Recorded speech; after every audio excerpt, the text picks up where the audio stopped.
Baiklah, Assalamualaikum warahmatullahi wabarakatuh. Kami dari kelompok 2, perkenalkan nama saya Rica Angelina dengan NIM 21042202.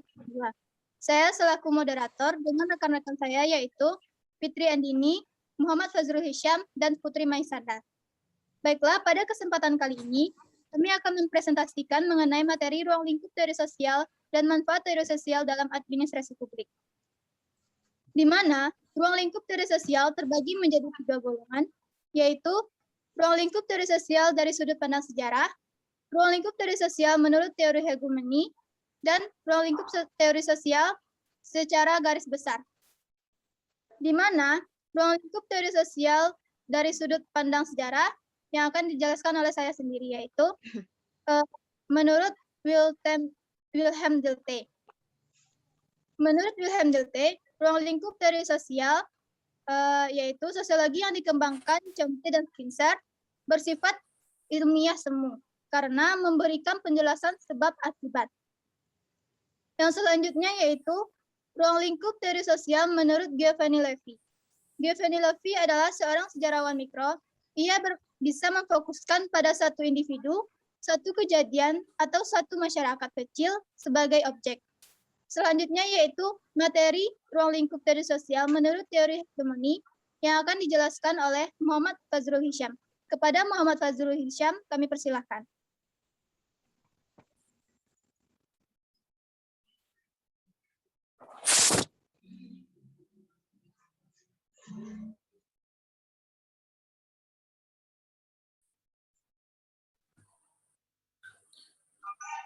Ruang lingkup teori sosial menurut teori hegemoni.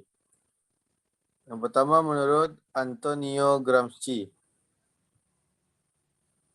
Gramsci mencoba mengetengahkan hegemoni di masyarakat dengan kekuatan ide dalam hal ideologi tanpa harus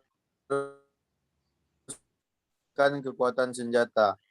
Gramsci juga membagi 3 jenis hubungan sosial dalam masyarakat.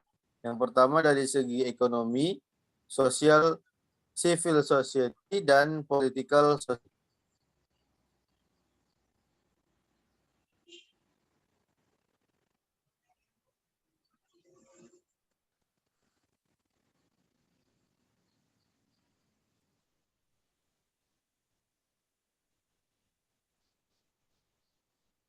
Yang kedua, menurut Karl Marx.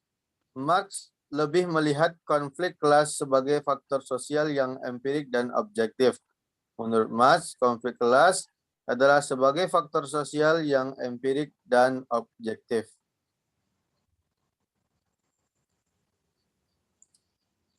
Ruang lingkup teori sosial menurut hegemoni. Proporsi yang dapat dirumuskan dan kaitan dari teori hegemoni. Hegemoni merupakan sebuah rantai kemenangan kelas yang berkuasa melalui kekuasaan politik.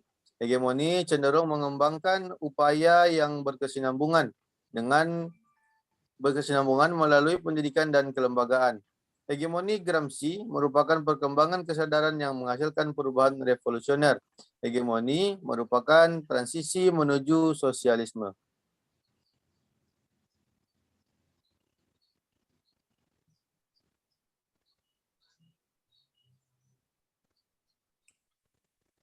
Rica, moodnya.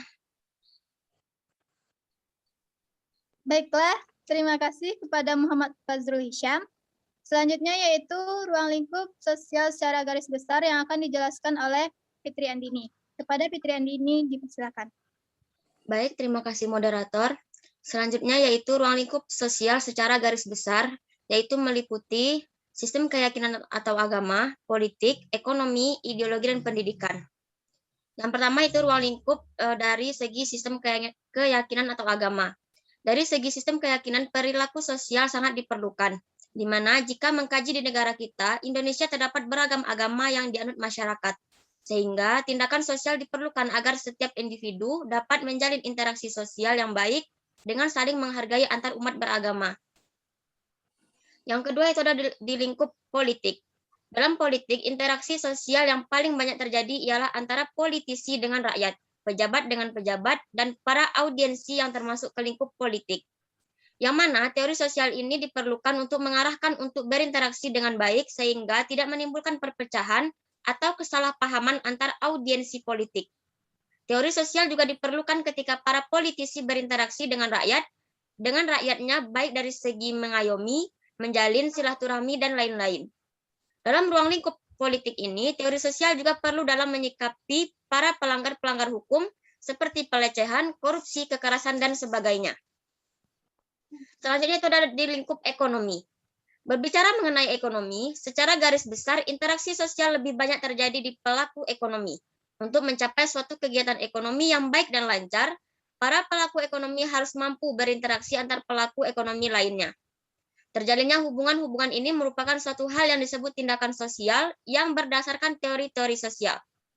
Teori sosial dalam lingkup ekonomi ini juga diperlukan agar bisa berinteraksi dengan orang-orang yang berbeda kasta, menghindari sikap sombong dan merendahkan antar sesama. Selanjutnya itu adalah ruang lingkup di bagian ekonomi, yaitu teori sosial juga terkandung pada ideologi seperti di Indonesia, yang ideologinya adalah Pancasila.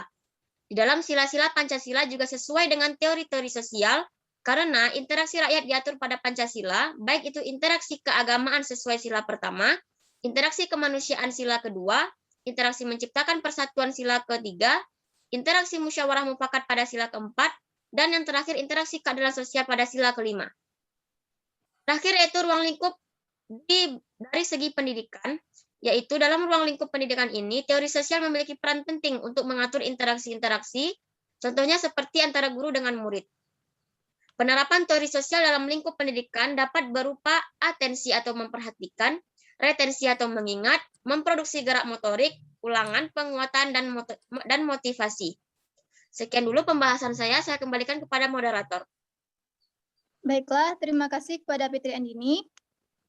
Selanjutnya yaitu, apabila interaksi-interaksi yang terjadi dalam ruang lingkup tersebut tidak sesuai dengan teori sosial, maka akan terjadi permasalahan sosial seperti pada faktor ekonomi yaitu terjadinya kemiskinan dan pengangguran, pada faktor budaya terjadinya perceraian dan kenakalan remaja, dan pada faktor biologis yaitu terjadi keracunan dan penyakit menular.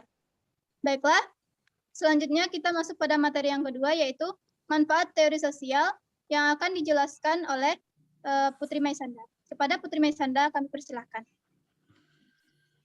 Baik, terima kasih moderator. Baiklah, saya akan menjelaskan tentang manfaat teori sosial. Manfaat teori sosial terbagi menjadi dua, yaitu manfaat teori sosial secara umum dan manfaat teori sosial dalam administrasi publik. Manfaat teori sosial secara umum yang pertama adalah sebagai alat atau instrumen dalam menjelaskan realita atau fenomena sosial.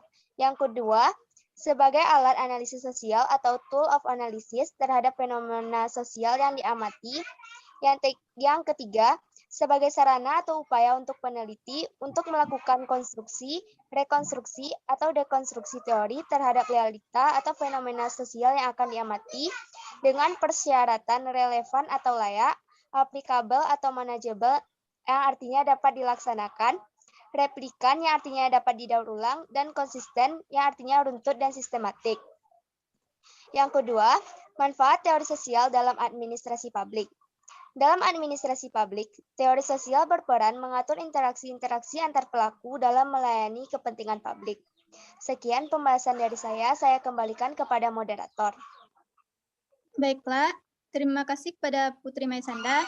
Selanjutnya yaitu kesimpulan yang dapat kami simpulkan dari materi tersebut, yaitu ruang lingkup teori sosial memiliki artian yang beragam menurut para ahli, yang mencakup aspek kehidupan seperti di bidang ekonomi, politik, ideologi, pendidikan, dan lain-lain. Manfaat teori sosial berperan mengatur interaksi-interaksi antar pelaku sosial dalam kehidupan sehari-hari. Baiklah, sekian penjelasan kami mengenai materi ruang lingkup teori sosial dan manfaat teori sosial. Jika ada salah dan janggalnya, mohon dimaafkan. Kami akhiri dengan wassalamualaikum warahmatullahi wabarakatuh.